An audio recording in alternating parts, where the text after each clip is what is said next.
चीन चाहता है कि दुनिया ये देखे, दुनिया को तबाह करने वाली महामारी से कुशल तरीके से निपटती सरकार। लेकिन ये सच्चाई नहीं है, ये है असली तस्वीर। चीन के शमशान और शवदाह गृहों में शवों की आमद से निपटने के लिए जूझ रहे लोग। नमस्कार, मैं हूं अंजलि इस्तवाल।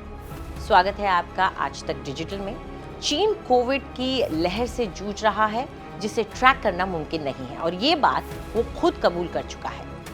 अस्पताल और स्वास्थ्य सेवाएं संघर्ष कर रहे हैं और लगभग 3 साल के लॉकडाउन और बड़े पैमाने पर परीक्षण को हटाने के चीनी सरकार के अचानक लिए गए फैसले ने चीन को वायरस के प्रकोप के सामने लाचार कर दिया है।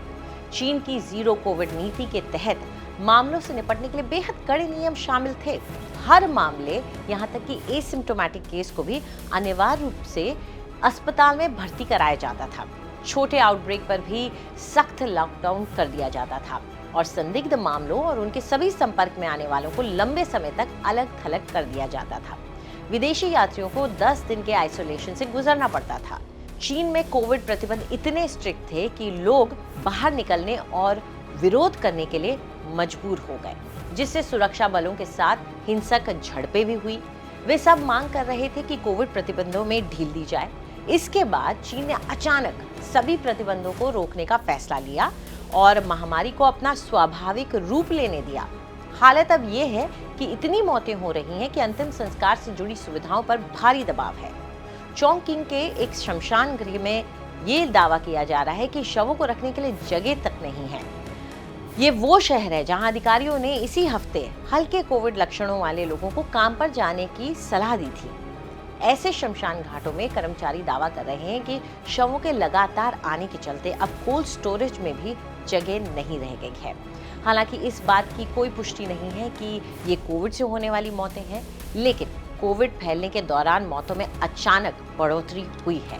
ग्वांगझो के जेंगचेंग जिले में एक शमशान ने एएफपी को बताया कि वे एक दिन में 30 से ज्यादा शवों का अंतिम संस्कार कर रहे हैं।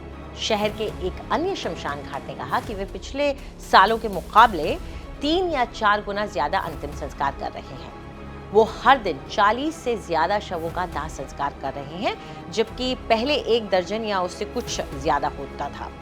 हालांकि वे इस बात पर भी जोर देते हैं कि ये कहना मुश्किल है कि ये उछाल कोविड की वजह से है या नहीं। बीजिंग अपने कोविड संकट को कम करके बता रहा है। WHO के मुताबिक चीन में 19 दिसंबर को सिर्फ 74 मौतों की सूचना दी गई और 20,958 मामलों की पुष्टि हुई, जबकि 20 दिसंबर को WHO के डैशबोर्ड में सिर्फ 69 मौतें दिखाई गईं और 16,555 मामले। लेकिन सवाल यह है कि जब ऐसे दृश्य, ऐसी तस्वीरें सामने आ रही हो तो ये कैसे संभव हो सकता है। चीन ने अपने नागरिकों पर बेहद सख्त कोविड नियम लागू किए, जिसकी वजह से वो 3 साल तक वायरस के फैलने से बचे रहे। हालांकि इसका मतलब ये भी है कि आबादी का एक बड़ा हिस्सा कभी भी वायरस से संक्रमित हुआ ही नहीं और नेचुरल इम्यूनिटी नहीं बनी। नतीजतन जब वायरस फैला तो बेहद तेजी से। इस साल मार्च और अप्रैल में कुछ ऐसा ही हुआ जब चीन ने पहली बार एक बार फिर से मामलों में वृद्धि देखी और अब लो नेचुरल इम्यूनिटी, कम स्तर का टीकाकरण और सरकार का रूखापन लोगों को बेबस कर रहा है। लेकिन हमें चीन के कोविड संकट से आखिर क्यों चिंतित होना चाहिए?